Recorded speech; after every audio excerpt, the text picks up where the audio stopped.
ಇದರ ಜೊತೆಗೆ ಅಯೋಧ್ಯೆಯ ವಿವಿಧ ಯೋಜನೆಗಳಿಗೆ ಕಾಮಗಾರಿಗಳಿಗೆ ಮೋದಿ ಶಂಕುಸ್ಥಾಪನೆಯನ್ನ ನೆರವೇರಿಸ್ತಾ ಇದ್ದಾರೆ. ಪಂಚಕೋಶಿ ಮಾರ್ಗದ ಅಭಿವೃದ್ಧಿಗೆ 22 ಕೋಟಿ ರೂಪಾಯಿ, ಮುಕ್ತಿ ವೈಕುಂಠ ಧಾಮ್ ಅಭಿವೃದ್ಧಿಗೆ 15 ಕೋಟಿ ರೂಪಾಯಿ, ಕಲ್ಯಾಣ ಮಂಟಪ ನಿರ್ಮಾಣಕ್ಕೆ 5 ಕೋಟಿ ರೂಪಾಯಿ,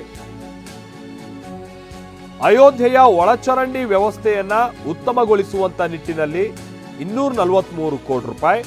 ಹೀಗೆ ಅಯೋಧ್ಯೆಯಲ್ಲಿ ವಿವಿಧ ಯೋಜನೆಗಳಿಗೆ ಮೋದಿ ಶಂಕುಸ್ಥಾಪನೆ ಜೊತೆಗೆ ಅವುಗಳಿಗೆ ಚಾಲನೆ, ಈ ಎರಡೂ ಕೊಡುವಂತ ಕಾರ್ಯ ಆಗ್ತಾ ಇದೆ. ಇದರ ಒಟ್ಟು ಮೊತ್ತ ಸುಮಾರು 15,000 ಕೋಟಿಯು ಮೀರುತ್ತೆ ಅನ್ನುವಂಥ ಸಂಗತಿ ತಿಳಿದು ಬರ್ತಾ ಇದೆ. ಈ 15,000 ಕೋಟಿ ಇದು ಸಂಪೂರ್ಣವಾಗಿ ಅಯೋಧ್ಯೆಯಲ್ಲಿ ಹೆಚ್ಚಿನ ಮೂಲ ಸೌಕರ್ಯವನ್ನ ಕಲ್ಪಿಸುವಂತ ನಿಟ್ಟಿನದ್ದೇ ಆಗಿದೆ ಅನ್ನುವಂಥದ್ದು ಇಲ್ಲಿರುವಂತ ವಿಶೇಷ. ನಾವೀಗ ತಾನೇ ಹೇಳಿದಾಗೆ ಪಂಚಕೋಶಿ ಮಾರ್ಗದ ಅಭಿವೃದ್ಧಿಗೆ 22 ಕೋಟಿ, ಮುಕ್ತಿ ವೈಕುಂಠ ಧಾಮ್ ಅಭಿವೃದ್ಧಿಗೆ 15 ಕೋಟಿ, ಆಮೇಲೆ ಕಲ್ಯಾಣ ಮಂಟಪದ ನಿರ್ಮಾಣಕ್ಕೆ 5 ಕೋಟಿ, ಒಳಚರಂಡಿ ವ್ಯವಸ್ಥೆಯನ್ನು ಉತ್ತಮಗೊಳಿಸುವಂಥ ನಿಟ್ಟಿನಲ್ಲಿ 243 ಕೋಟಿ, ಅಂತಾರಾಷ್ಟ್ರೀಯ ವಿಮಾನ ನಿಲ್ದಾಣದ ಸ್ಪೋರ್ಟ್ಸ್ ಕಾಂಪ್ಲೆಕ್ಸ್ ಅದಕ್ಕೇನೆ ಸುಮಾರು 180 ಕೋಟಿ, ಅಯೋಧ್ಯೆ ಬೈಪಾಸ್ ರಸ್ತೆ ನಿರ್ಮಾಣ ಮಾಡುವಂಥ ಕಾರ್ಯ ಆಗ್ತಾ ಇದೆ ಫಾಜಿಯಾಬಾದಿಂದ, ಅದಕ್ಕೂ ಸುಮಾರು 5,925 ಕೋಟಿ. ಇದರ ಜೊತೆಗೆ ಈಗ ಏರ್ಪೋರ್ಟ್ ಉದ್ಘಾಟನೆಗೆ ಪ್ರಧಾನಿ ಮೋದಿ ಹೊರಟಿರುವಂಥ ಸಂದರ್ಭವನ್ನು ನಾವಿಲ್ಲಿ ನೋಡ್ತಾ ಇದ್ದೀವಿ. ಇವತ್ತು ಅಯೋಧ್ಯೆ ಪಾಲಿಗೆ ಬಹಳ ನೆನಪಿನಲ್ಲಿ ಇಡಬೇಕಾದಂಥ ಒಂದು ಕ್ಷಣವೂ ಕೂಡ ಹೌದು. ಪ್ರಧಾನಿ ಇವತ್ತು ಈಗ ರೈಲ್ ನಿಲ್ದಾಣವನ್ನು ಉದ್ಘಾಟನೆ ಮಾಡಿದಂಥ ನಂತರದಲ್ಲಿ ವಿಮಾನ ನಿಲ್ದಾಣದ ಉದ್ಘಾಟನೆಗೆ ಇದೀಗ ಸದ್ಯ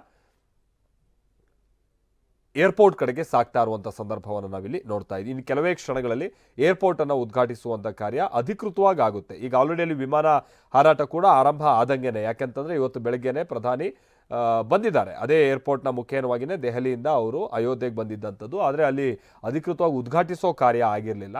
ಅದರ ಜೊತೆಗೆ ಇವತ್ತೇ ಏರ್ ಇಂಡಿಯಾಗೆ ಸಂಬಂಧಪಟ್ಟ ಹಾಗಿನ ಒಂದು ಫ್ಲೈಟ್ ಕೂಡ ಹಾರಾಟ ನಡೆಸುತ್ತೆ ಅನ್ನುವಂಥದ್ದು ದೆಹಲಿಯಿಂದ ಅಲ್ಲಿಗೆ ತೆರಳುತ್ತೆ ಅನ್ನುವಂಥ ಸಂಗತಿಯು ಕೂಡ ತಿಳಿದು ಬರ್ತಾ ಇದೆ. ನಾವಿಲ್ಲಿ ನೋಡ್ತಾ ಇದ್ದೀವಲ್ಲ, ಇಲ್ಲಿ ಲತಾ ಮಂಗೇಶ್ಕರ್ ಅವ್ರಿಗೆ ಸಂಬಂಧಪಟ್ಟ ಹಾಗಿನ ಒಂದು ಸರ್ಕಲ್, ಅವರ ಹೆಸರಿನಲ್ಲಿ ಇರುವಂಥ ಒಂದು ಸರ್ಕಲ್, ಅಲ್ಲಿ ಒಂದು ದೊಡ್ಡ ವೀಣೆಯ ಆಕೃತಿ ಇರುವಂಥದ್ದನ್ನು ಕೂಡ ನಾವಿಲ್ಲಿ ನೋಡಬಹುದಾಗಿದೆ. ಆ ಸರ್ಕಲ್ಗೆ ಬಹುಶಃ ಈಗ ಪ್ರಧಾನಿ ಬರ್ತಾ ಇದ್ದಾರೆ ಅಂತ ಕಾಣಿಸುತ್ತೆ. ನಾವು ಪ್ರತಿನಿಧಿ ಹರೀಶ್ ಕೂಡ ಆಗ ಅದನ್ನೇ ಹೇಳ್ತಾ ಇದ್ರು.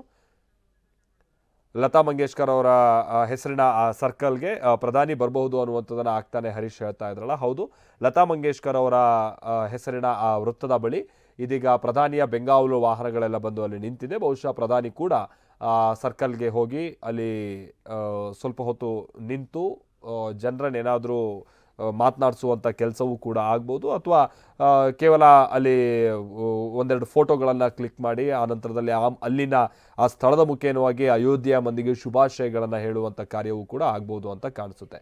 ನಾವಿಲ್ಲಿ ನೋಡ್ತಾ ಇದ್ದೀವಿ ನೋಡಿ ಇಲ್ಲಿ.